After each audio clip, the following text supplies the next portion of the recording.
Mi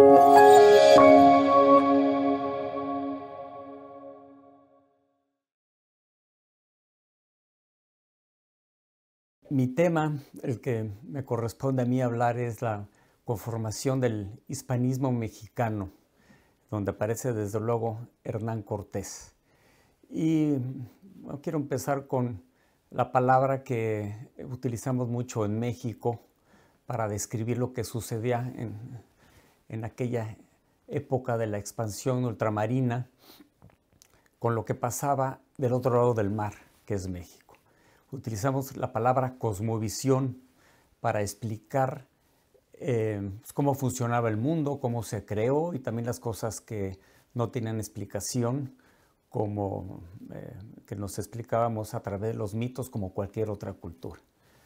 Pero con esa misma palabra se justifica retroactivamente lo que ya en aquel entonces era una atrocidad, que eran los sacrificios humanos, en torno a los cuales toda la vida de la sociedad azteca rondaba: lo político, lo económico, lo social, lo militar.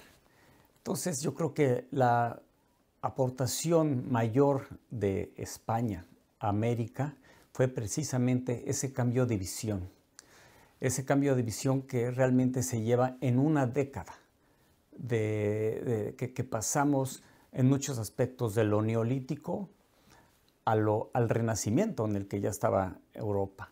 Esto de la mano de esos soldados de Dios que fueron los misioneros.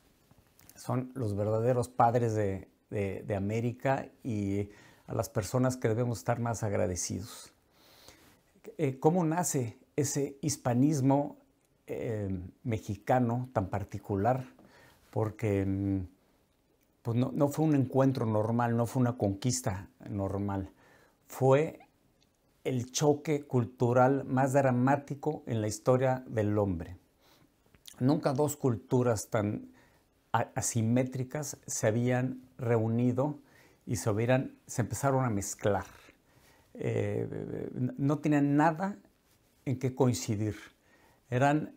Vivían en dos eras en el tiempo totalmente distintas. Lo religioso no tenía un punto de coincidencia, en lo científico, muy poco.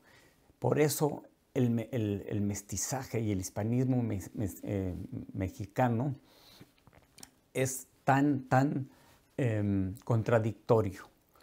Apenas llevamos 500 años, que se oyen mucho, pero realmente 500 años es muy poco para asimilar tanta información, tanta diferencia.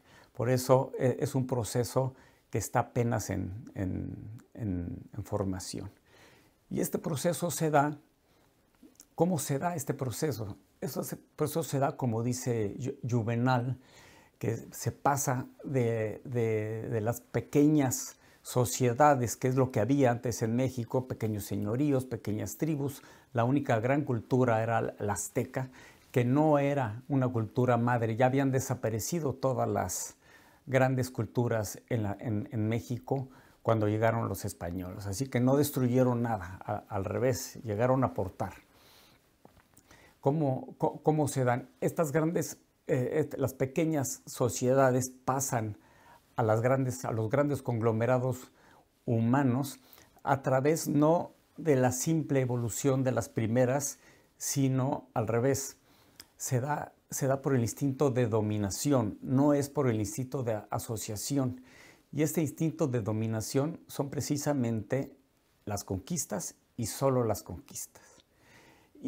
Pero realmente las conquistas no las hace cualquiera. Las conquistas las hacen los grandes hombres y las grandes naciones.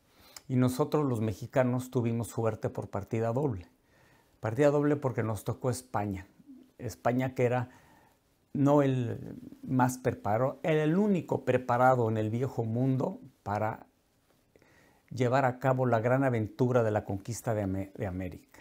Y tuvimos suerte porque quien la lideró, quien la llevó a cabo, fue Hernán Cortés, que se convierte en el inventor de México, es el padre de México y así habría que honrarlo, así habría que reconocerlo, así habría que exponerlo suficientemente, tanto en España como en México, desde luego. Me gustaría algún día caminar aquí por el Paseo de la Castellana y por la Avenida de Reforma de México y ver un gran monumento a Hernán Cortés. Creo que cuando eso suceda, estaremos liberados de nuestros atavismos, de nuestros complejos, de nuestros vicios psicológicos y podamos hablar con orgullo de esa época tan vituperada. Todo esto ha tenido muy mala prensa por 500 años. Entonces habría que redignificar y redignificarnos para poder exponerla con orgullo. Y creo que esta revalorización de lo hispano tiene que venir primeramente de América, más que de Europa, porque en Europa se trata de un asunto histórico, cultural. En México se trata de un asunto ontológico. Es decir, el tema del hispanismo tiene que ver con nuestro ser. Se trata del principal componente que tenemos es el hispano. Entonces tenemos que considerarlo así porque se le desconoce, se le tiene velado, se le tiene en la inconsciencia. Y para saber quiénes somos, pues tenemos que conocernos. El mexicano transita, deambula por las calles con ese problema, con ese vicio, el no reconocer lo hispano como su componente principal. Por eso la importancia de esta labor de la Fundación del Pino, de la mano con López Films, en el que exponen de manera pública algo importantísimo, que es esto de lo que estamos hablando, pero aparte lo exponen de manera hermosa a través de imágenes, a través de música preciosa, no solo con comentarios inteligentísimos de las personas más informadas del tema, sino lo hacen de forma digerible, que puede llegar a las masas, que puede llegar a la mayoría, que es la que más necesita recuperarse en su hispanismo. Muchas gracias.